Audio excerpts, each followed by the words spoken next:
नमस्कार मित्रों, social today India में आप सभी का स्वागत है। चलिए आज जानते हैं बड़ी खबरों को। Corona vaccine. गुजरात के प्राइवेट अस्पतालों में टीके की कीमत 250 रुपये होगी, बाकी राज्यों में 300 से 500 रुपये हो सकती है। ऐसे में देश में कोरोना वैक्सीन का अगला फेज 1 मार्च से शुरू होगा। इस फेज में प्राइवेट अस्पतालों को भी शामिल किया जाएगा। सरकारी अस्पताल में पहले की तरह टीके फ्री लगेंगे। फाइलें फोटो। देश में कोरोना वैक्सीन का तीसरा फेज 1 मार्च से शुरू हो रहा है। इस फेज में प्राइवेट अस्पतालों को भी शामिल किया गया है, लेकिन यहां वैक्सीन लगवाने वालों को पैसा चुकाने होंगे।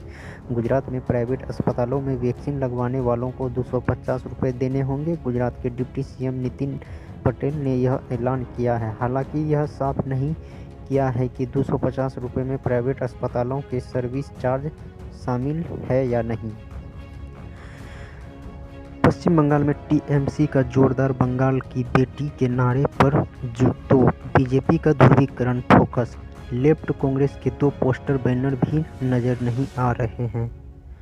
बंगाल विधानसभा चुनाव के लिए तारीखों की घोषणा हो गई। यहां 8 चरणों में चुनाव होंगे। 27 मार्च को पहले चरण में वोट डाले जाएंगे। पश्चिम बंगाल में विधानसभा चुनाव की तारीखों का ऐलान शुक्रवार को हुआ, लेकिन भाजपा ने तृणमूल के बीच सियासी खींचातान पिछले 2 साल से चल रही है। दुर्गा पूजा जैसी धार्मिक योजनाओं से लेकर रविन्द्रनाथ ठाकुर, नेताजी सुभाष चंद्र बोस की जयंती के कार्यक्रम के जरिए भी खूब राजनीति सीधी गई है। तेजस्वी का मिशन असम बंगाल तेज। गुवाहाटी में कांग्रेस के प्रदेश अध्यक्ष से मिले कल। कोलकाता में दीदी से कर सकते हैं मुलाकात तेजस्वी यादव। उन्होंने असम कांग्रेस के प्रदेश अध्यक्ष राज्यसभा सदन रूपेश बरुआ के साथ मुलाकात करते हुए कहा, राजद के वरिष्ठ नेता अब्दुल बारिक सिद्दीकी और राजद नेता श्याम रजक 3 दिन पहले से असम में हैं। राजद दिल्ली नगर निगम के लिए भी चुनाव लड़ने की तैयारी कर रहे हैं।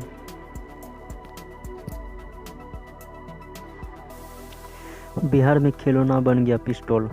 गोल्डन कार्ड के लिए सिर्फ कतार में लगने के लिए बोला तो तान दिया कट्टर।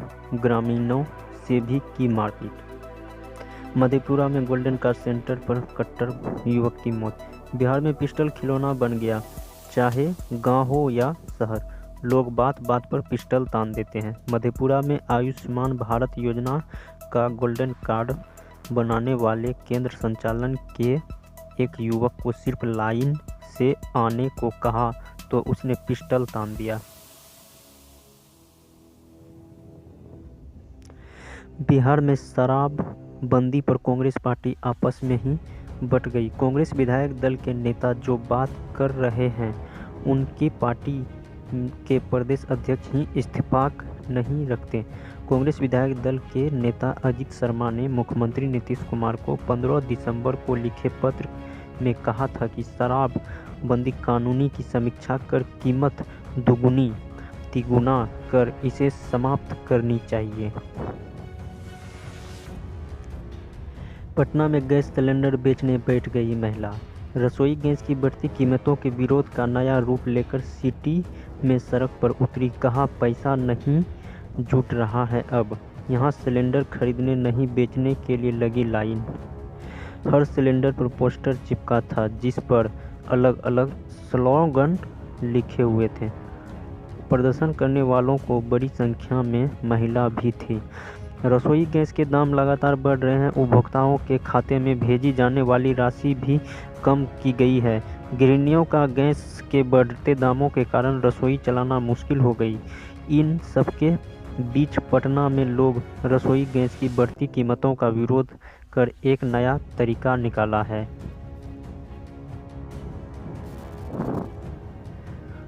सैमसंग से लेकर मोटोरोला और Xiaomi तक इन 6 प्रीमियम स्मार्टफोनों की कीमत में हुई कमी। यदि आप प्रीमियम स्मार्टफोन की तलाश में हैं तब आप उसे खरीदने का बेस्ट टाइम हो सकता है।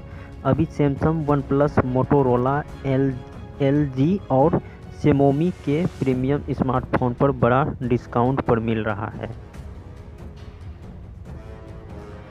फरवरी में 16वीं बार महंगे हुए पेट्रोल और डीजल। दिल्ली में 91 रुपये पार हुए पेट्रोल और मुंबई में 97.47 रुपये पार हुए। तेल कंपनियों ने आज एक बार फिर से पेट्रोल और डीजल के दामों में बढ़ोतरी की है। इस बढ़ोतरी के साथ दिल्ली में पेट्रोल 91.17 रुपये और मुंबई में 97.47 रुपये प्रति लीटर पहुंच गया। आज दिल्ली में पेट्रोल 24 पैसे और डीजल 15 पैसे प्रति लीटर महंगे हुए। राजस्थान के गंगानगर में पेट्रोल 101.84 और मध्य प्रदेश के अनुपमपुर में 101.59 रुपये प्रति लीटर पर पहुंच गया। इस महीने में 16 बार बढ़ी पेट्रोल डीजल के दाम। जियो का 2GB मुक्त भारत कैंपेन। कंपनी ने पेश किया नया जियो फोन। 2021 में ऑफर 1999 रुपये में फ़ोन के साथ 2 साल तक अनलिमिटेड डेटा और कॉलिंग मिलेगी। नए ग्राहकों के लिए 1 साल वैलिडिटी वाला प्लान भी पेश किया।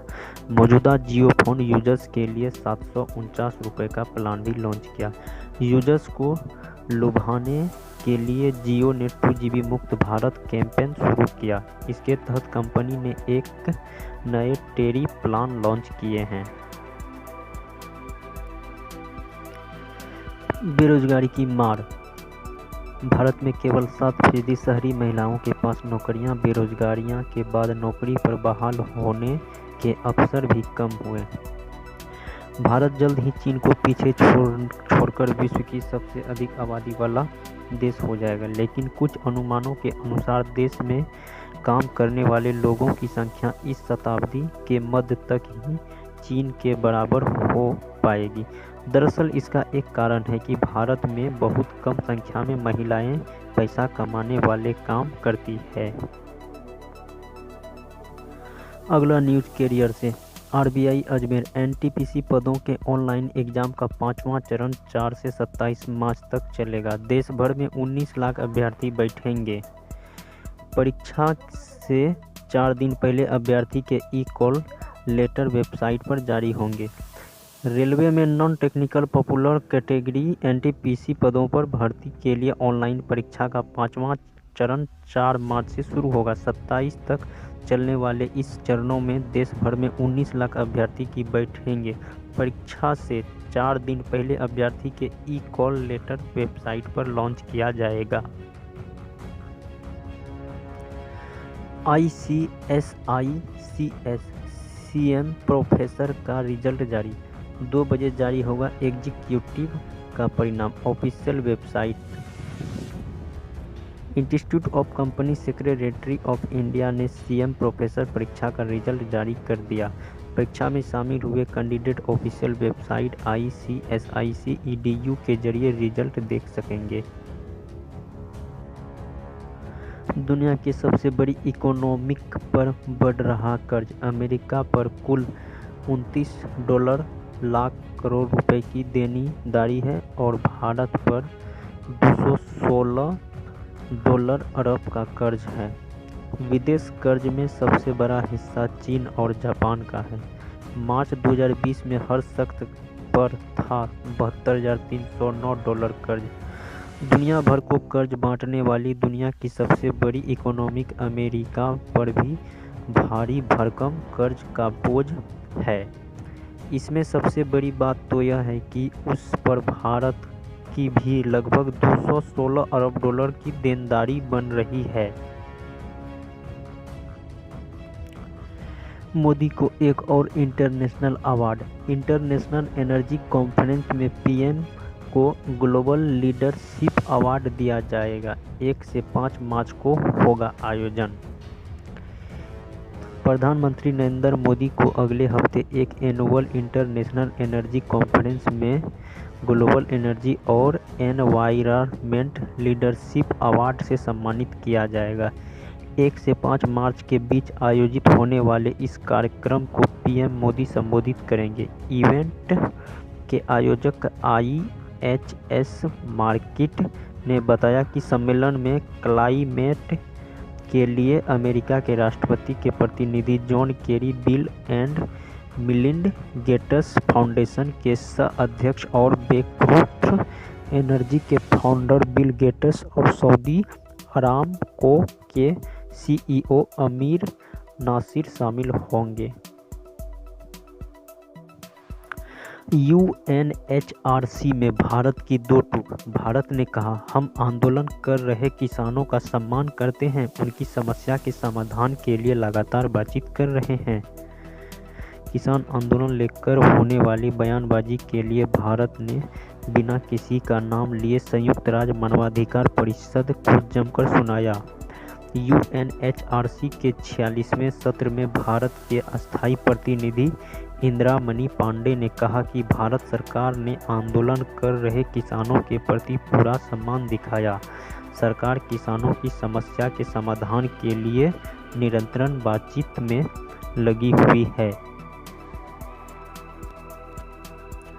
भारत के पास ग्लोबल पावर बनने का मौका। कोरोना पर सबसे पहले काबू पाने वाला चीन भी भारत से वैक्सीन डिप्लोमेसी में हारा।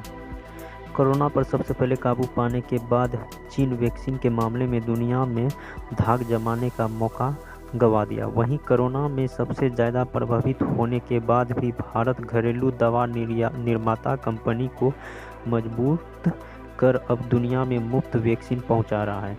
आंकड़े बताते हैं कि भारत की पूरी दुनिया में अब तक 68 लाख डोज वैक्सीन मुफ्त में पहुंचाई गई, जबकि ब्लूमबर्ग के आंकड़ों के मुताबिक चीन में 39 लाख वैक्सीन दी गई है।